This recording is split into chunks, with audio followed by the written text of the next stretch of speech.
বছর পর আবারও যেহেতু এসএসসির এই পরীক্ষা, একদিকে চাকরি হারিয়েছেন চাকরিহারারা, আর এবার চাকরি হারিয়ে নবাগতদের সঙ্গে পরীক্ষা দিলেন চাকরিহারা অনামিকা রায়।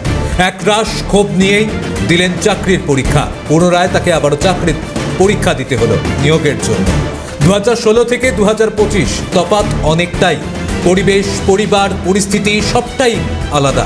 পরীক্ষা দিয়ে বেরিয়ে প্রতিক্রিয়া শিলিগুড়ির চাকরিহারা অনামিকা। কি বলেছেন তিনি, শোনাব।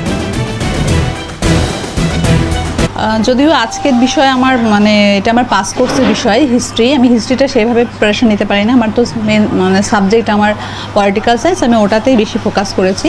তবে প্রশ্নপত্র হাতে পাওয়ার পরে মনে হয়েছে যে না, প্রশ্নপত্র যথেষ্টই সোজা হয়েছে। যদি আমার প্রিপারেশন সেরকম না হওয়া সত্ত্বেও আমি মোটামুটি ভালোই করেছি।